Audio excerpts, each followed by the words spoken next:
Community radio ബെൻസിഗറിൽ ഇപ്പോൾ ജീവിതയാത്രയിലൂടെ തയ്യാറാക്കി അവതരിപ്പിക്കുന്നത് സുരേഷ് പെരിനാട്. എല്ലാ മാന്യ ശ്രോതാക്കൾക്കും കമ്മ്യൂണിറ്റി റേഡിയോ ബെൻസിഗർ അവതരിപ്പിക്കുന്ന ജീവിതയാത്രയിലൂടെ എന്ന പ്രോഗ്രാമിലേക്ക് സ്വാഗതം. ഞാൻ സുരേഷ് പെരിനാട്.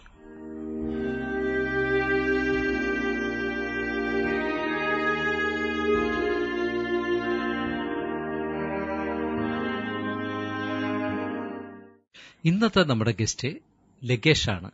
അദ്ദേഹം നഴ്സാണ്. അപ്പോൾ അദ്ദേഹത്തിന്റെ ജീവിതാനുഭവങ്ങളൊക്കെ നമ്മളെ പ്രിയ ശ്രോതാക്കളുമായിട്ട് അദ്ദേഹം ഷെയർ ചെയ്യാണ്. അപ്പോൾ ഏതായാലും നമുക്ക് ലഗേഷിന്റെ ജീവിതയാത്രയിലേക്ക് പോകാം. ഹായ്, നമസ്കാരം. നമസ്കാരം. ലഗേഷിന്റെ വിശേഷങ്ങൾ എന്തൊക്കെയാണ്? സുഖമായിരിക്കുന്നോ? സുഖമായിരിക്കും സുരേഷ് ഏട്ടാ, സന്തോഷമായിട്ട് പോകുന്നു. ഓക്കെ ലഗേഷ്, നമുക്കും ഒരുപാട് സന്തോഷമായിരിക്കുന്നു എന്ന് പറഞ്ഞതിൽ കേട്ടിട്ട് നമുക്കെല്ലാവരും നല്ല സന്തോഷമുണ്ട്. നമ്മുടെയൊക്കെ ജീവിതം എന്ന് പറയുന്നത് ചുട്ടുപഴുത്തിരിക്കുന്ന ഒരു ഇരുമ്പ് കഷ്ണത്തിൽ ഒരു തുള്ളി ജലം വീഴുന്നത് പോലെയാണ് നമ്മുടെയൊക്കെ ജീവിതം. തീർച്ചയായും അല്ലേ? അത് ഏത് സമയവും അസ്തമിക്കാം. നമ്മൾ ഈ ഒരു മനുഷ്യർക്കും ഇത്ര ദിവസം വരെ ഞാൻ ജീവിച്ചിരിക്കാം എന്നൊന്നും നമുക്ക് ഒരു വ്യക്തികൾക്കും പറയാൻ പറ്റില്ല, ഒരു മനുഷ്യർക്കും പറയാൻ പറ്റില്ല എന്നുള്ളതാണ്. ഓരോ ദിവസവും ഓരോ സെക്കൻഡും നമുക്ക് കിട്ടുന്ന ദാനമാണ് നമ്മുടെ ജീവിതം. അതെ, തീർച്ചയായും. അപ്പോൾ അതിനെക്കുറിച്ച് പറയുമ്പോൾ ഞാൻ ആദ്യം എൻ്റെ ജന്മദിനത്തെക്കുറിച്ച് തന്നെ പറയേണ്ടിയിരിക്കുന്നു. കാരണം എൻ്റെ ജന്മദിനം 11/5/1991. ഓക്കെ. അപ്പോൾ എല്ലാവരും ചോദിക്കും, ഇതിനെന്താണ് ഇത്ര പ്രസക്തി എന്ന് എല്ലാവരും ചോദിക്കും. ഞാൻ അത്ര വലിയ ആളൊന്നും അല്ല, അല്ലെങ്കിൽ എല്ലാവർക്കും ഇൻസ്പിറേഷൻ ആവാൻ പറ്റിയ ആളുമല്ല. എങ്കിൽ തന്നെയും എൻ്റെ ജീവിതത്തിലെ ചില കാര്യങ്ങൾ പറയുമ്പോൾ അത് എല്ലാവർക്കും കേൾക്കുകയും അല്ലെങ്കിൽ എന്തെങ്കിലും പറയുന്ന ഏടുകളിൽ ഏതെങ്കിലും ഒന്ന് എടുത്ത് ജീവിതത്തിൽ എന്തെങ്കിലും മാറ്റങ്ങൾ വരുത്താൻ കഴിയുമെങ്കിൽ എനിക്ക് കിട്ടുന്ന ഏറ്റവും വലിയ അവാർഡായിരിക്കും അത്. തീർച്ചയായിട്ടും. അതുകൊണ്ടാണ് ഞാൻ എന്താ പറയാ, അത്ര വലിയ ആളല്ലാഞ്ഞിട്ട് കൂടി ഇത്രയും ഇപ്പം റേഡിയോ ബെൻസിഗറിനായാലും സുരേഷ് ഏട്ടനായാലും എനിക്ക് ഒരുപാട് നന്ദിയുണ്ട്. കാരണം ഞാൻ വലിയ ഒരാളല്ല എങ്കിൽ തന്നെ എനിക്ക് ഇങ്ങനൊരു സാധ്യത ഉറപ്പിച്ചു തന്നതിന് അല്ലെങ്കിൽ ഒരു ചാൻസ് തന്നതിന് വളരെയധികം നന്ദിയുണ്ട്. ഓക്കെ ലഗേഷ്, ഈ പറഞ്ഞതുപോലെ നമ്മുടെ ജീവിതത്തിൽ സംഭവിക്കുന്ന ഓരോ കാര്യങ്ങളും നമ്മൾക്ക് വളരെ പ്രിയപ്പെട്ടതായിരിക്കാം, അല്ലേ? എൻ്റെ അനുഭവത്തിൽ നല്ല നല്ല അനുഭവങ്ങളേക്കാൾ ഏറെ എനിക്ക് ഒരുപാട് മാനസികമായി വിഷമം ഉണ്ടാക്കുന്ന അനുഭവങ്ങളാണ് കൂടുതലും ഉണ്ടായിട്ടുള്ളത്. പക്ഷേ എങ്കിൽ തന്നെയും ഞാൻ ഒരിക്കലും തകർന്നു പോയിട്ടില്ല. ആ ഒരു അനുഭവങ്ങളിൽ നിന്ന് തന്നെ പാഠം ഉൾക്കൊണ്ട് അല്ലെങ്കിൽ ഞാൻ ഇന്നതാണെന്നുള്ള വ്യക്തമായ ധാരണ എന്നിൽ കൊണ്ടുകൊണ്ട് തന്നെ ഞാൻ മുന്നോട്ട് പോയി. അതെനിക്ക് ആദ്യം എൻ്റെ അച്ഛനോടും അമ്മയോടുമാണ് നന്ദി. കാരണം എന്നെ മനസ്സുകൊണ്ട് പോലും വേദനിപ്പിക്കാതെ അല്ലെങ്കിൽ മറ്റു രീതിയിൽ എന്നെ ഒരിക്കലും കുത്തി നോവിക്കാതെ കുറ്റം പറയാതെ അവരെന്നെ ഇവിടെ വരെ എത്തിച്ചു എന്നുള്ളതാണ് വലിയ ഒരു സത്യമെന്ന് പറയുന്നത്. അപ്പം എൻ്റെ ദൈവമാണ് എല്ലാവരും മുന്നിൽ കാണുന്നതെന്ന് പറയും. പക്ഷെ ദൈവം തന്നെയാണ് മുന്നിൽ. ഞാൻ ഇപ്പോഴും വിശ്വസിക്കുന്നത് ഏകദൈവത്തെയാണ് ഞാൻ വിശ്വസിക്കുന്നത്. എല്ലാവരും അങ്ങനെ വിശ്വസിക്കണമെന്നാണ്. കാരണം നമ്മളെല്ലാവരും വിവിധ മതത്തിലും ജാതിയിലും വിശ്വസിക്കുന്ന ആൾക്കാരുണ്ട്. എല്ലാം ഒന്നാണെന്ന് വിശ്വസിക്കാനാണ് എനിക്ക് താല്പര്യം. അപ്പോ അത് എൻ്റെ ഒരു പ്രതീക്ഷയാണ്, എനിക്കൊരു വെളിച്ചമാണ്. വേറൊന്നും കൊണ്ടല്ല. ഞാൻ ഇപ്പൊ അച്ഛനും അമ്മയ്ക്കും നമുക്ക് ചെയ്തു തരുന്നതിൽ മാക്സിമം അവർ ചെയ്യുന്നുണ്ട്. പക്ഷെ എൻ്റെ ഒരു പ്രതീക്ഷ കൂട്ടുന്ന ഒരു സംഭവം എന്ന് പറയുന്നത് എനിക്ക് ഇന്നത് നേടാൻ പറ്റും എന്ന് ഞാൻ ആ ഒരു ശക്തിയിൽ വിശ്വസിച്ച് മുന്നോട്ട് പോകാനാണ് ഞാൻ ആഗ്രഹിക്കാറുള്ളത് എപ്പോഴും. ഓക്കെ, അത് നല്ലൊരു തീരുമാനമാണ്. കാര്യം നമുക്ക് ഓരോ മനുഷ്യർക്കും ആ ഒരു പ്രായത്തിൽ തന്നെ നമുക്ക് അങ്ങനൊരു ദൃഢനിശ്ചയം, നമ്മുടെ ജീവിതത്തിനെ കുറിച്ച് ഒരു ദൃഢനിശ്ചയം ഉണ്ടാക്കിയെടുക്കുക എന്ന് പറയുന്നത് ഒരു നിസ്സാരമായിട്ടുള്ളൊരു കാര്യമല്ല. അതെ, തീർച്ചയായിട്ടും. എന്നെ സംബന്ധിച്ചിടത്തോളം എനിക്ക് ഓർമ്മയുള്ള കാലം മുതൽ ഞാൻ വളരെ ഷൈ ആയിട്ടുള്ള ഒരു വ്യക്തിയായിരുന്നു. എനിക്ക് എൻ്റെ അച്ഛനും അമ്മയും ഒരുപാട് ഇപ്പം എല്ലാവരും പറയാറുണ്ട്, ഓരോരുത്തരുടെ സാഹചര്യമാണ് ഓരോരുത്തരെ അങ്ങനെ ആക്കുന്നത്, ഓരോരുത്തരുടെ ചുറ്റുപാടാണ് അങ്ങനെ ആക്കുന്നത് എന്നൊക്കെ പറയാറുണ്ട്. പക്ഷെ എൻ്റെ ചുറ്റുപാടിന് എനിക്ക് ഓർമ്മ വെച്ച കാലം മുതൽ ഒരു കുറവുകളും ഉണ്ടായിട്ടില്ല. കാരണം എൻ്റെ അച്ഛനും അമ്മയും എനിക്കൊരു കുറവുകളും വരുത്തിയിട്ടില്ല. പക്ഷെ മേ ബി അവരുടെ സാഹചര്യം ഞാൻ മനസ്സിലാക്കിയത് കൊണ്ടായിരിക്കാം ഉള്ള സൗകര്യം മനസ്സിലാക്കി ഞാൻ മുന്നോട്ട് പോയത്. ചിലപ്പോ ആ സാഹചര്യത്തിൽ എല്ലാവരും വളരണമെന്നും ഇല്ല. എങ്കിലും എന്നെ സംബന്ധിച്ചിടത്തോളം അവരൊരുക്കി തന്ന പുൽമേടാണെങ്കിലും ഞാൻ അത് വളരെയധികം ആസ്വദിച്ച് സന്തോഷിച്ച് മുന്നോട്ട് പോയി. എന്റെ അച്ഛന്റെ അമ്മ പറയാറുണ്ട്, എന്നെ ട്രീറ്റ്മെന്റ് ചെയ്ത, എനിക്കറിയില്ല കുട്ടിക്കാലത്ത് ട്രീറ്റ്മെന്റ് ചെയ്ത ഡോക്ടർ എനിക്ക് എന്തോ അസുഖം വന്നിട്ട് ഇത് ജീവിച്ചിരിക്കുന്നത് അത്ര നല്ലതല്ല, മരിക്കുന്നതാണ് നല്ലതെന്ന് പറഞ്ഞ് എന്നെ മരണത്തിലേക്ക് തള്ളിവിടാൻ എന്റെ വീട്ടുകാരോട് പറഞ്ഞിരുന്നു എന്ന്. പക്ഷേ എന്റെ വീട്ടുകാർ അതൊന്നും കേൾക്കാതെ, അതായത് അച്ഛനായാലും അച്ഛന്റെ അച്ഛനായാലും അതെന്റെ അമ്മയാണെങ്കിലും എന്റെ മറ്റു പ്രിയപ്പെട്ട ബന്ധുക്കൾ എല്ലാവരാണെങ്കിലും അതിന് ഒരു അനുവാദം കൊടുക്കാതെ എന്നെ അവർ മുന്നോട്ട് നയിച്ചു. പല പ്രതിസന്ധികളും വന്നു എന്ന് അവർ പറയുന്നുണ്ട്.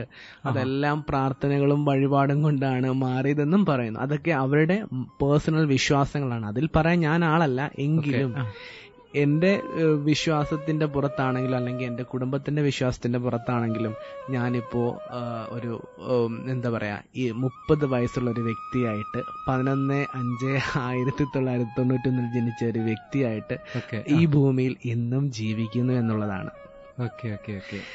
അപ്പം എന്റെ കുട്ടിക്കാലത്ത് ഞാൻ നേരത്തെ പറഞ്ഞ പോലെ വളരെ നാണമുള്ള ഒരു വ്യക്തിയായിരുന്നു. അതുകൊണ്ട് തന്നെ എന്തുകൊണ്ടോ എനിക്കറിയില്ല, എന്റെ അച്ഛനും അമ്മയും പറയാറുണ്ട്, നീ അവരുടെ കൂടെ പോയി കളിക്കുക അല്ലെങ്കിൽ അവരുടെ കൂടെ പോയി സംസാരിക്കുക. അതൊക്കെ എന്തോ എനിക്കറിയത്തില്ല, എന്റെ ജീനിന്റെ പ്രശ്നമാണോ അല്ലോ മറ്റെന്തെങ്കിലും ശാസ്ത്രീയ പ്രശ്നങ്ങളുടെ കുറവുകൾ കൊണ്ടാണോ എനിക്കറിയില്ല. എങ്കിലും ഞാൻ കുഞ്ഞുനാൾ മുതലേ വളരെ ഒതുങ്ങി ജീവിക്കാൻ, ആരോടും സംസാരിക്കാതെ ഒതുങ്ങി ജീവിക്കാൻ തുടങ്ങി.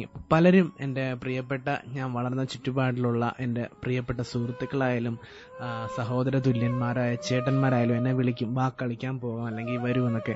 പക്ഷെ ആ സമയത്ത് എന്തോ എനിക്കറിയില്ല, എനിക്കതിനൊന്നും ഒരു താല്പര്യമേ ഇല്ലായിരുന്നു. മാനസികമായി ഞാൻ വളരെയധികം എല്ലാത്തിൽ നിന്നും ഉൾവലിഞ്ഞു നിൽക്കുന്ന ഒരു പ്രകൃത, എന്താ പറയാ, ഒരു ഒറ്റപ്പെട്ട് നിൽക്കാനാണ് കൂടുതലും ആഗ്രഹിച്ചത്.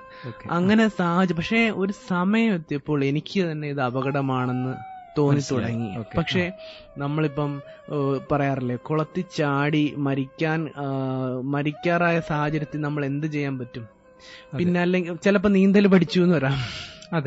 നീന്തൽ പഠിച്ച്, നീന്തൽ അറിയാത്ത വ്യക്തിയാണെങ്കിലും നീന്തൽ പഠിച്ച് അതിൽ നിന്ന് രക്ഷപ്പെടാനുള്ള മാർഗം ആലോചിക്കുക, അല്ലെങ്കിൽ ഏതെങ്കിലും കച്ചിത്തുരുമ്പ് കിട്ടി മുന്നോട്ട് പോകാനുള്ള ഒരു പ്രയത്നം നടത്തിയെന്ന് വരാം. എങ്കിൽ തന്നെയും ഞാൻ ഒരുപാട് പറഞ്ഞ എനിക്ക് ആഗ്രഹമുണ്ട്. അത് എങ്ങനെ പറഞ്ഞ് മനസ്സിലാക്കണമെന്ന് എനിക്ക് അറിയത്തില്ല. എനിക്ക് എന്റെ പ്രിയപ്പെട്ട കൂട്ടുകാരോടൊപ്പം കളിക്കണമെന്നുണ്ട്, അല്ലെങ്കിൽ പ്രിയപ്പെട്ടവരോട് പോയി ഒരുപാട് സംസാരിക്കണമെന്നുണ്ട്, അല്ലെങ്കിൽ ഒരുപാട് എന്താ പറയാ ആളുകളുമായി മിങ്കിൾ ചെയ്യണമെന്നൊക്കെ ആഗ്രഹമുണ്ട്. പക്ഷെ എന്റെ കുട്ടിക്കാലത്ത് എനിക്ക് എന്തോ അതൊന്നും സാധിച്ചില്ലെന്നുള്ളതാണ് വളരെ സത്യം. പലരും തെറ്റിദ്ധരിച്ചിട്ടുണ്ട് ഞാനൊരു ജാടയാണ് അല്ലെങ്കിൽ ഒരു അഹങ്കാരിയാണെന്നൊക്കെ. പക്ഷേ പ്രിയപ്പെട്ടവരെ, എന്നെ അറിയുന്നവര് കേൾക്കുന്നുണ്ടോ എന്നറിയില്ല, എങ്കിലും ഞാൻ പറയുന്നു, എനിക്കത് എന്തോ, എനിക്ക് പേടി, ഭയം, എന്തോ ഒരു വല്ലാത്തൊരു ഇതിന്റെ ഒരു ശാസ്ത്രീയ നാമം അല്ലെങ്കിൽ എന്തെങ്കിലും അസുഖമാണോ അതൊന്നും എനിക്കറിയില്ല. പക്ഷെ അതിനെ ഓവർകം ചെയ്യാൻ ഞാൻ തുടങ്ങിയത് വളരെ താമസിച്ചു പോയി എന്നുള്ളതാണ്. എന്റെ അച്ഛനും അമ്മയും എന്നെ മാക്സിമം വേദനിപ്പിക്കാതെ, കാരണം പലപ്പോഴും അച്ഛന്റെ സുഹൃത്തുക്കളായാലും അമ്മയുടെ സുഹൃത്തായാലും പറഞ്ഞു, ഇവൻ എന്താ ഇങ്ങനെ എന്നൊക്കെ പറഞ്ഞ് അവരെ മാനസികമായിട്ട് വിഷമിപ്പിക്കുമ്പോഴും അവര് പറഞ്ഞു അവന്റെ ഇഷ്ടത്തിന് ജീവിക്കട്ടെ അല്ലെങ്കിൽ അവന്റെ സന്തോഷത്തിൽ അവൻ ജീവിക്കട്ടെ എന്ന് പറഞ്ഞ് അവരതിൽ നിന്നല്ല എന്നെ സേഫ് ചെയ്തുകൊണ്ട് സംസാരിച്ചു. എന്റെ അച്ഛന്റെ അമ്മയുടെയും വലിയ ഒരു സപ്പോർട്ടായിരുന്നു അത്. കാരണം അതൊരു വലിയൊരു ആശ്വാസമല്ലേ. കാര്യം നമ്മളെ മറ്റുള്ളവരാര് തള്ളി പറഞ്ഞാലും പോലും നമ്മുടെ അച്ഛനും അമ്മയും നമ്മളോട് ചേർത്ത് നിർത്തുക എന്ന് പറഞ്ഞാൽ അതിൽ പരം ഭാഗ്യവും പുണ്യം വേറൊന്നുമില്ല. തീർച്ചയായിട്ടും. പിന്നെ അത് ആ കാര്യം പറയുമ്പോൾ എന്റെ അച്ഛാമ്മയും പറയും, എന്റെ അച്ഛാമ്മ മരിച്ചുപോയി, അധികം ദിവസം ആയിട്ടില്ല. അത് പറയുമ്പോൾ ഇപ്പോഴും എന്റെ കണ്ണ് നിറയുന്നു. കാരണം എന്റെ അച്ഛാമ്മ മരിച്ച സമയത്ത് ഞാൻ നാട്ടിലുണ്ടായിരുന്നു. പക്ഷെ എനിക്ക് പെട്ടെന്ന് ഓടിയെത്താൻ പറ്റിയില്ല. അവസാന സമയത്തൊന്ന് ഞാൻ എന്നെ വിളിച്ചു, അമ്മ ഫോൺ ചെയ്തു, അച്ചാമ്മയുടെ കൊടുക്കാന്ന് പറഞ്ഞ സമയത്ത് എന്റെ അച്ചാമ്മ പറഞ്ഞു, മോനെ എനിക്ക് വയ്യ, നീ എന്നെ ഒന്ന് കാണണം എന്ന് പറഞ്ഞു. ഇപ്പോഴത്തെ തലമുറയ്ക്ക് ഈ വേദന എത്ര വലുതാണെന്ന് ചിലപ്പോൾ മനസ്സിലായെന്ന് വരത്തില്ല. കാരണം ഈ ഇപ്പോഴത്തെ കാലത്ത് അല്ലെങ്കിൽ അച്ഛനമ്മ തന്നെ പലർക്കും ബാധ്യതയായി കാണുന്ന ഒരു കാലമാണ്. എങ്കിലും എനിക്ക് എന്റെ അച്ഛനായാലും അച്ഛമ്മയായാലും അച്ഛനായാലും വല്യമ്മച്ചിയായാലും എല്ലാം എനിക്ക് പ്രിയപ്പെട്ടതാണ്. കാരണം എന്റെ ഉയർച്ച താഴ്ചകളിലും അല്ലെങ്കിൽ എന്റെ പല സാഹചര്യങ്ങളിലും എനിക്ക് സപ്പോർട്ടായിട്ട് എന്റെ മനസ്സിന് ബലം നൽകിയ ആളുകളാണ് ഈ പ്രിയപ്പെട്ടവരെല്ലാം തന്നെ. അപ്പോൾ ഇനി എന്തെല്ലാം പ്രതിസന്ധികൾ അല്ലെങ്കിൽ ആരെല്ലാം പറഞ്ഞാലും എനിക്ക് ഇവരെയൊക്കെ പെട്ടെന്ന് മറക്കാൻ പറ്റില്ല. അല്ലെങ്കിൽ ഇവരുടെയൊക്കെ വിയോഗങ്ങൾ എന്ന് പറയുന്നത് എനിക്ക് താങ്ങാവുന്നതിലും അപ്പുറമായിരിക്കും. എന്റെ അച്ചാമ്മയുടെ അന്നത്തെ ആ ലാസ്റ്റ് നിമിഷത്തെ എന്താ പറയാ ശ്വാസം എടുക്കുന്ന ഇപ്പം മരണത്തിന് തൊട്ട് മുമ്പുള്ള ആ ഒരു അവസ്ഥ ഞാൻ കേട്ടനുഭവിച്ച വ്യക്തിയാണ്. എന്നിട്ടും അന്ന് എനിക്ക് രാത്രി വരാൻ പറ്റിയില്ല, ചില സാഹചര്യങ്ങൾ കാരണം. പിറ്റേ ദിവസം രാവിലെ വരാൻ ഉദ്ദേശിച്ചിട്ട് പോലും എനിക്ക് കറക്റ്റായിട്ട് വന്നില്ല. അച്ചാമ്മ ഈ ലോകത്തോട് വിട പറഞ്ഞതിന് ശേഷമാണ് എനിക്ക് വരാൻ പറ്റിയത്. കാരണം എന്റെ ജീവിതത്തിലെ പല സാഹചര്യങ്ങളും എനിക്ക് പറഞ്ഞ കണക്ക് എന്റെ അച്ഛനും അമ്മയും മിശ്രവിവാഹിതരായിരുന്നു. അത് കാരണം എനിക്ക് ഒരുപാട് ബന്ധങ്ങളൊക്കെ കുറവായിരുന്നു. കുറച്ചു പേര് മാത്രമേ ഉള്ളൂ. അതിൽ കുറച്ചു പേരാണ് എൻ്റെ അച്ഛനായാലും അച്ഛമ്മയായാലും അല്ലെങ്കിൽ പ്രിയപ്പെട്ട ചില ആൾക്കാർ മാത്രം. എൻ്റെ അച്ഛമ്മ കശുവണ്ടി തൊഴിലാളിയായിരുന്നു. അപ്പം ആ സമയത്ത് ഞങ്ങൾക്ക് വേറെ എനിക്കായാലും എൻ്റെ അനിയത്തിക്കായാലും പ്രിയപ്പെട്ട സഹോദരങ്ങൾക്കായാലും പ്രത്യേകമായും സാധനങ്ങൾ വാങ്ങിച്ചുകൊണ്ട് തരാനോ ബുക്കോ അല്ലെങ്കിൽ മധുര പലഹാരങ്ങളോ വാങ്ങിത്തരാൻ വേറെ ആരുമില്ലായിരുന്നു. അച്ഛമ്മ പോയി കഷ്ടപ്പെട്ട് അവിടുത്തെ ജോലി ചെയ്ത് വൈകുന്നേരം കൊണ്ടുവരുന്ന പറഞ്ഞ നമ്മൾ പറയുന്ന ഗുണ്ടിനും ഇരട്ടി മധുരമായിരുന്നു. അതിനകത്ത് അത്രയും സ്നേഹവും കൂടെ ചാലിച്ചിട്ടാണ് അവർ കൊണ്ടുവരുന്നത്. പിന്നെ എപ്പോഴെങ്കിലും നമ്മളൊന്ന് അടിച്ചു പോയ നമ്മുടെ കൂടെ കരയുന്ന പ്രിയപ്പെട്ട എൻ്റെ അച്ചാമ്മ ഞാൻ എങ്ങനെ മറക്കാൻ പറ്റും? ഓക്കെ. അപ്പൊ അച്ചാമ്മയും പേരക്കുട്ടിയും തമ്മിൽ അത്രയും ആ ഒരു ആത്മബന്ധം വളരെ വലുതാണല്ലേ? അതെ അതെ അതെ അതെ ചേട്ടാ. ഇപ്പോഴും എനിക്ക് വിശ്വസിക്കാൻ പറ്റുന്നില്ല അച്ചാമ്മ ഞങ്ങളെയൊക്കെ വിട്ടുപോയതും. അങ്ങനെ എന്താ പറയാ, അച്ചാമ്മ എന്റെ ജീവിതത്തിൽ നിന്ന് ഒഴിച്ചുകൂടാൻ പറ്റാത്ത, എന്റെ കുട്ടിക്കാലത്തും എന്റെ സ്കൂൾ ജീവിതത്തിലും ഞാൻ പ്രൊഫഷണൽ ലൈഫ് തുടങ്ങുന്ന സമയത്തും എല്ലാം എന്റെ അച്ചാമ്മ എനിക്ക് പൂർണ്ണ സപ്പോർട്ട് ആയിട്ട് നിന്നിട്ടുണ്ട്. ചില സമയങ്ങളിൽ ദേഷ്യം വരുമ്പോൾ ഞാൻ അച്ചാമ്മയെ പറയാറുണ്ട്. അത് ഞാൻ പിന്നീട് അത് ആലോചിച്ചിട്ട് വിഷമിക്കാറുണ്ട്. അച്ചാമ്മയോട് മാപ്പ് ചോദിക്കണമെന്ന് ചിന്തിക്കാറുണ്ട്. പക്ഷേ അച്ചാമ്മയോട് മാത്രമല്ല, അച്ഛനോടായാലും അമ്മയോടായാലും നമ്മൾ കുട്ടികൾ പ്രിയപ്പെട്ടവരെല്ലാവരും കേൾക്കുന്നുണ്ടാവുമല്ലോ. നമ്മുടെ ചില സമയത്ത് നമ്മുടെ മൂഡ് ശരിയല്ലാത്ത സമയത്ത് അല്ലെങ്കിൽ നമുക്ക് മാനസിക സംഘർഷങ്ങൾ കൂടുമ്പോൾ നമ്മുടെ വായിൽ നിന്ന് വരുന്ന വാക്കുകളുടെ വില നമുക്ക് അപ്പോൾ അറിയില്ല.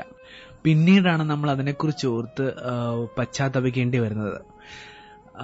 അതുകൊണ്ട് നമ്മൾ പറയുന്ന വാക്കുകളായാലും ചെയ്യുന്ന പ്രവൃത്തികളായാലും ആരോടാണ് നമ്മൾ സംസാരിക്കുന്നതെന്നും 100 വട്ടം ആലോചിച്ചിട്ട് വേണം. പിന്നീട് നമ്മൾ അതിനെക്കുറിച്ച് ഓർത്ത് ഭാരപ്പെടുന്ന സമയത്ത് അവർ ചിലപ്പോൾ നമ്മുടെ കൂടെ ഉണ്ടെന്ന് വരത്തില്ല. അതെ അതെ അതെ, അത് വളരെ സത്യപരമായ ഒരു കാര്യമാണ്. നമ്മുടെ ഇന്നത്തെ തലമുറകൾക്ക് പോലും ഇല്ലാതെ പോയൊരു കാര്യം അത് തന്നെയാണ്. കാര്യം ക്ഷമ അല്ല. ഞാൻ നേരത്തെ പല എപ്പിസോഡിലും പറഞ്ഞൊരു കാര്യമാണ്.